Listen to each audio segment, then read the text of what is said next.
Setelah ditunda sepekan, sidang kasus pembunuhan Brigadir Yosua Huta Barat kembali digelar Senin pekan depan.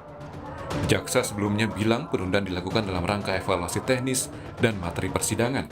Misalnya, penggabungan sejumlah terdakwa dalam satu sidang. Jika dilihat dalam sidang sebelumnya, ada upaya dari terdakwa Ferdi Sambo dan Putri Chandrawati menyerang kepribadian Yosua.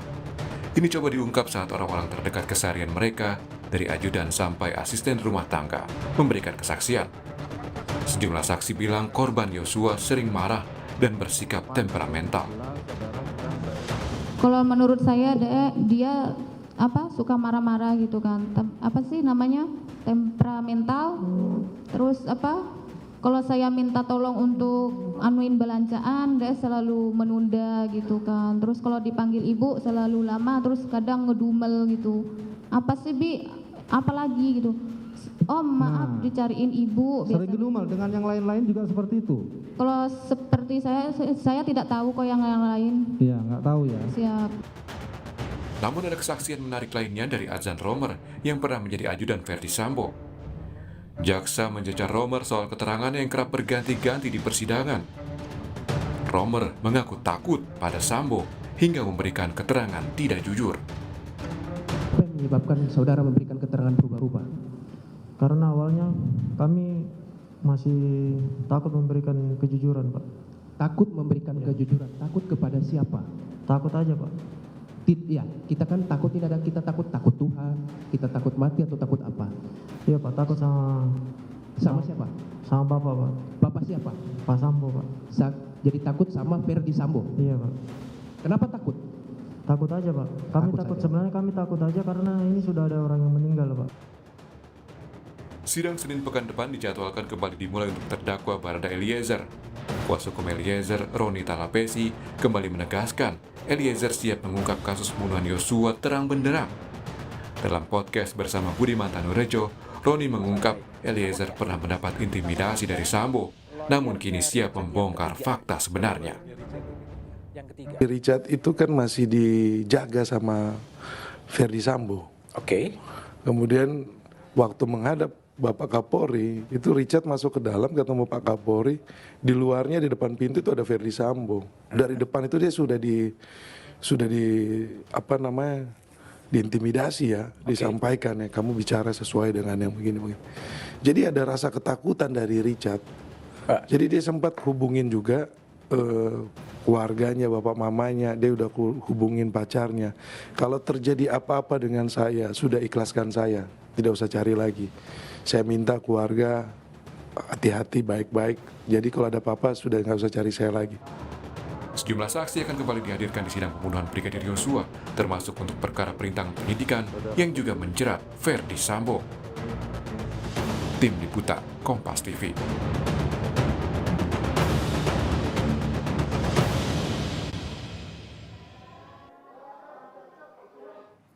Setelah ditunda selama 1 pekan ini, apa evaluasi dari tim kuasa hukum, khususnya kuasa hukum Eliezer menghadapi sidang pekan depan, dan bagaimana kuasa hukum mencermati sejumlah keterangan saksi yang sudah dihadirkan?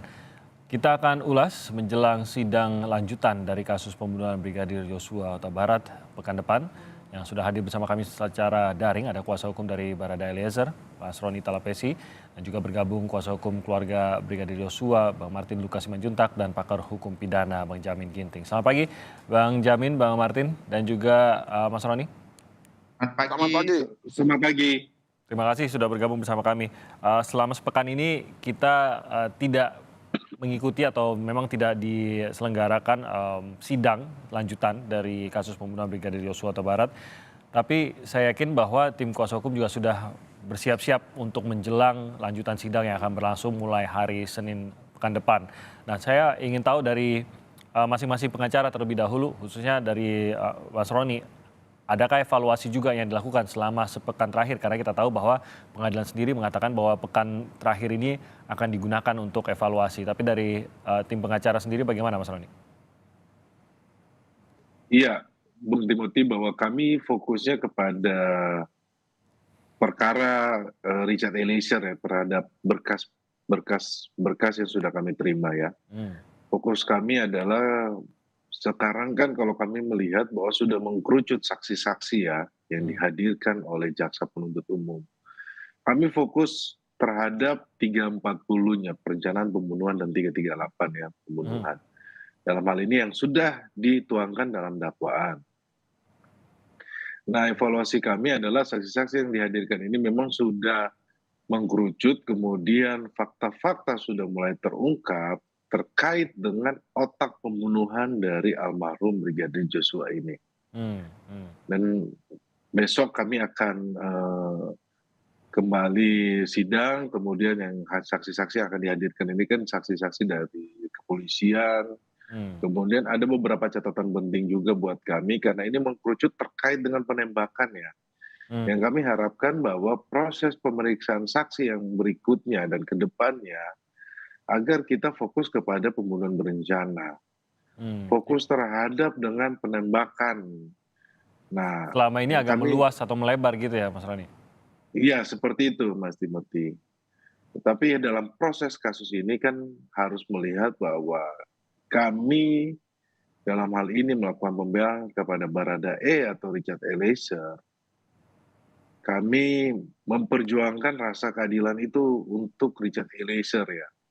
Sehingga yang harus kita perhatikan bagaimana supaya proses penegakan hukum ini yang sudah berjalan agar semuanya transparan dan lebih baik karena semua melihat proses penegakan hukum ini dalam persidangan ini ya. Itu harapan kami yang pertama. Yang kedua, ini kan saksi-saksi sudah mengkerucut.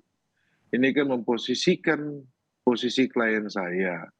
Yang kami hindari jangan sampai klien saya ini diskenariokan lagi di persidangan sehingga menjadikan dia sebagai korban atau sebagai orang yang harus menerima pertanggungjawaban dari semua peristiwa pidana ini.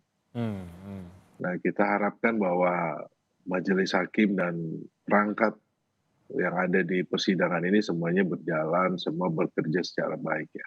Oke, Seperti itu Bang Timothy. terima kasih Mas Roni. Saya ke Bang Martin, apakah memiliki pandangan yang sama mengenai arah dari pengadilan selama ini dan ada beberapa hal yang perlu dievaluasi seperti kata Mas Roni tadi? Ya, yang perlu dievaluasi itu adalah saksi-saksi AD charge ya atau saksi-saksi E charge.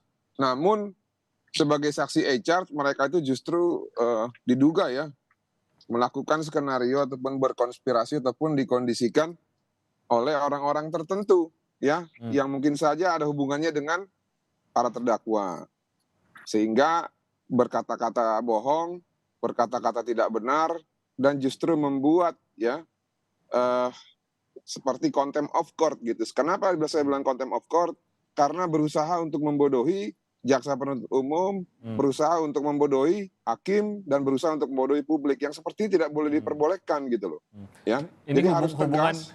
Hubungan yang Bang Martin ungkap tadi lebih kepada hubungan mereka yang masih sampai saat ini memiliki kedekatan dengan Sambo. Betul. Dalam hal ini apakah dalam ini ada hubungannya dengan kesaksian kan? Ini kan kita bilang jalannya persidangan selama ini kan. Itu saya bilang bahwa ada saksi E charge ya yang justru dalam keterangannya itu tidak nyambung gitu loh dengan dakwaan 340 dan 338 dan justru berusaha untuk ya membuat jalan ataupun mengikuti skenario jalan keluar yang dibuat oleh para terdakwa ini. Nah, itu perlu dievaluasi.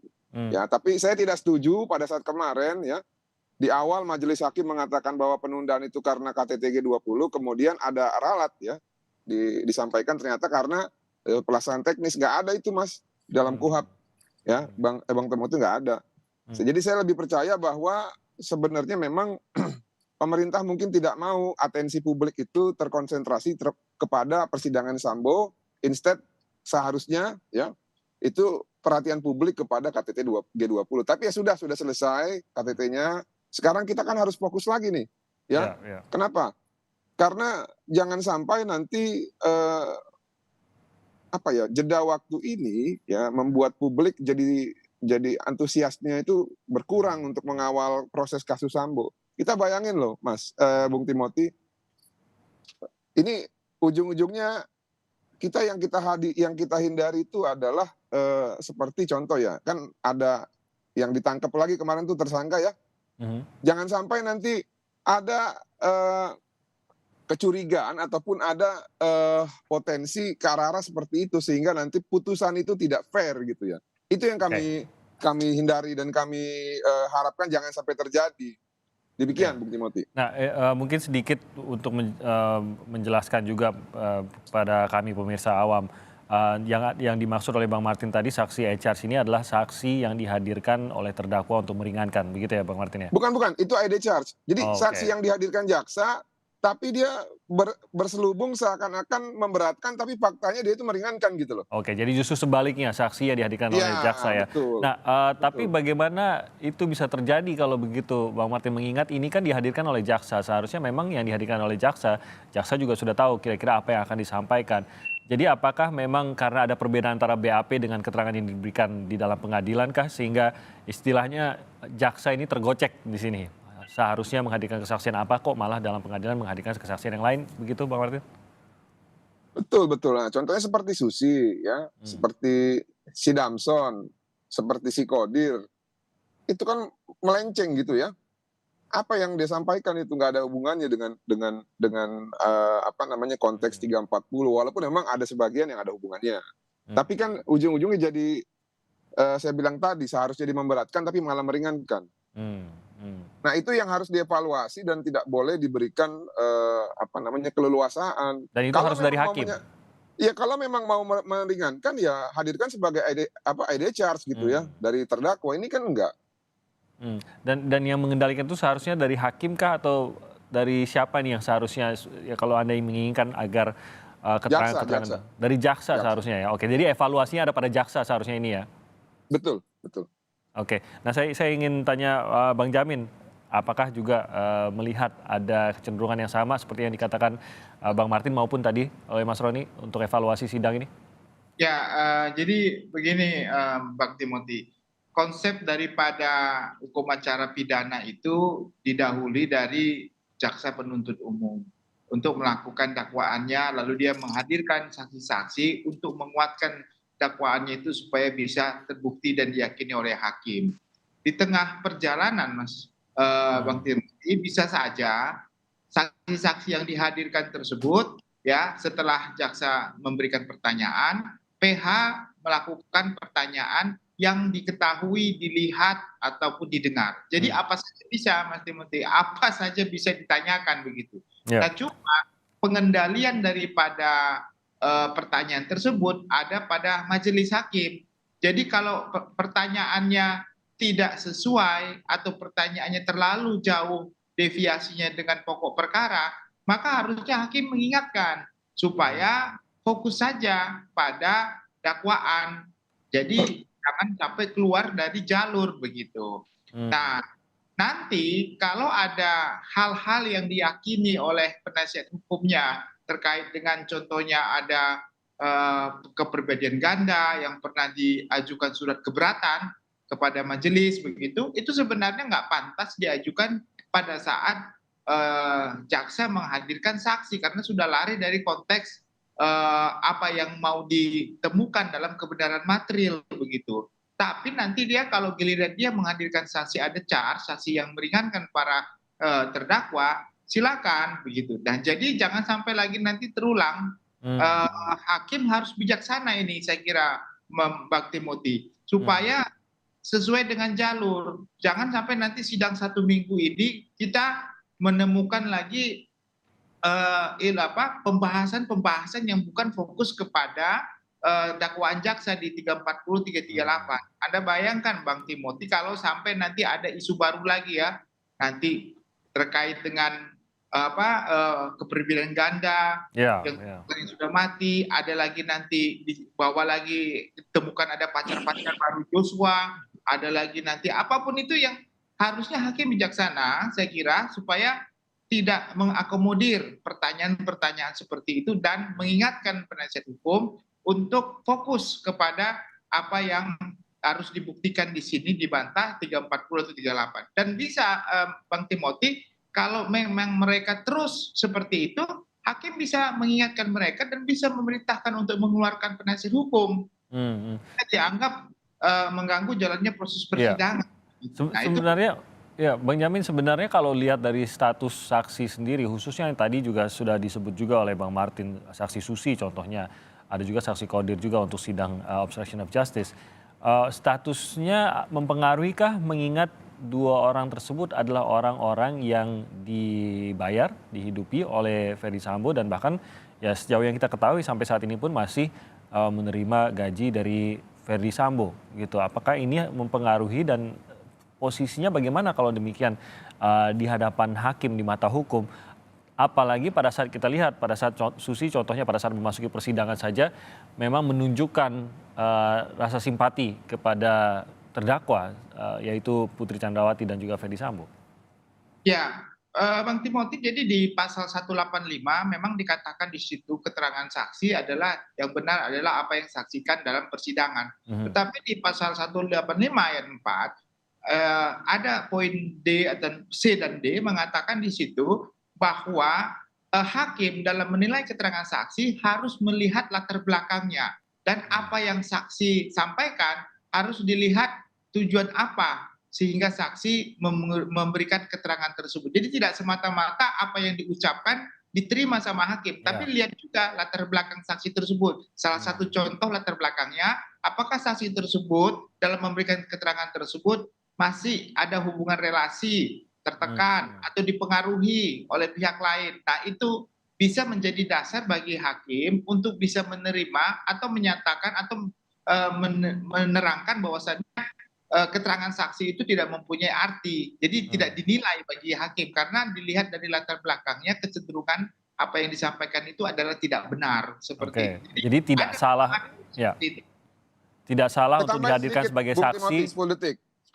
Ya, Tadi kan Pak Jamin bilang memang kendali di hakim, tapi gini, di dalam surat dakwaan dan yang membuat surat dakwaan itu jaksa, ya. Sehingga ketika jaksa menghadirkan saksi yang memberatkan, apabila ada out of context ataupun pertanyaan yang di luar konteks dari penasihat hukum yang mengendalikan dalam arti membuat suatu interupsi supaya tidak melebar, memang harusnya yang lebih aktif itu jaksa. Kenapa saya bilang begitu? Karena hakim kan di sini posisinya netral. Nah, walaupun memang kami juga berharap majelis, ya selain jaksa, majelis hakim juga bisa mengatur ataupun membatasi ya terhadap hal-hal yang tidak masuk dalam konteks dakwaan surat dakwaan jaksa sesuai dengan saksi-saksi yang dihadirkan. Kalau mau membahas yang lain dari segi pandang lain ataupun dari terdakwa, silakan hadirkan saksi ede charge gitu maksud saya. Terima kasih. Jadi sejauh ini pertanyaan-pertanyaan yang akhirnya membuat penjelasannya melebar bukan kepada pokok perkara utamanya yang terkait dengan pasal 338, 340. Ini berasal dari kuasa hukum gitu ya Bang Martin ya. Dan ini seharusnya jaksa bisa interupsi seharusnya gitu ya. Betul. Dan ini yang tidak dilakukan. Tidak perlu menunggu hakim lah begitu istilahnya. Bukan tidak dilakukan, tapi kadang dilakukan, kadang tidak. Lebih banyak diberikan kesempatannya. Kalau saya jadi mereka, saya akan batasi, saya akan interupsi terus itu. Terima kasih. Oke. Nah, Mas Roni, kalau memang ini kan kita lihat belum ada sampai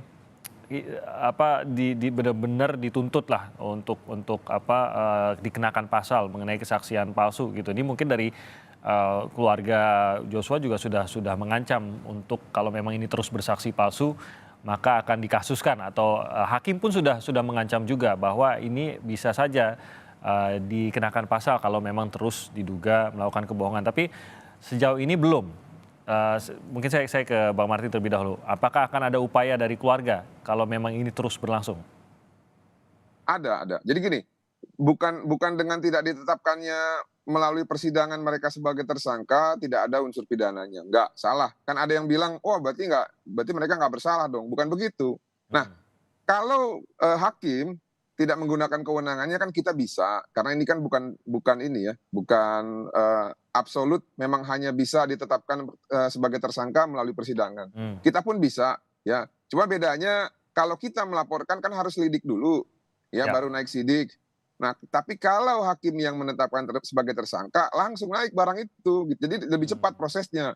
Nah, outputnya sebenarnya itu akan membuat saksi-saksi yang diduga keras berbohong ini ya tidak akan lagi berbohong. Kenapa? Karena itu kan di atas 5 tahun. Konsekuensinya secara alasan objektif itu wajib ditahan. Orang ketika sudah ditahan, di penjara, ya, secara psikologi yang tadinya mungkin tertutup karena ditutupi oleh rekayasa, itu saya jamin pasti terbuka, Bung Timothy. Ya, karena nggak ada orang mau dipenjara gitu ya, kecuali memang dalam hal ini terdakwa sengaja membuat si Susi ini untuk menemani dirinya di mana tuh rutan kejaksaan dalam hal ini. Terima kasih. Nah kalau ini lanjut sampai ke persidangan, Bung Roni, karena kita tahu bahwa beberapa keterangan dari Susi maupun keterangan dari anak buah Sambo lainnya yang ini sebenarnya Eliezer tahu kebenarannya dan kita sudah lihat dalam sidang beberapa kali Eliezer juga membantah kejadiannya berbeda dengan keterangan yang diberikan Eliezer. Apakah ini berarti Eliezer juga akan terlibat dalam sidang kalau memang ini sampai harus masuk ke sidang terkait dengan kesaksian palsu ini? Iya, Bung Martin, bahwa memang kan sudah dibantah oleh Richard Eliezer ya terkait dengan keterangan ART ini ya. Jadi sebelumnya gini, saya jelaskan bahwa kenapa ART mereka terus membela FS, karena itu mereka punya ikatan emosional, kerja sudah lama, ngikut sudah lama. Kemudian kalau di dalam ajudan ini kita klaster ini, pertama ART ya, kedua ajudan. Ajudan ini terbagi dua juga.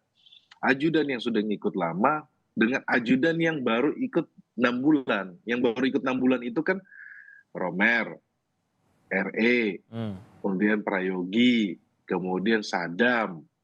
Nah ini yang menggambarkan situasi. Kalau yang 6 bulan ini mereka tidak punya utang budi terhadap FS. Jadi mereka akan sampaikan apa adanya.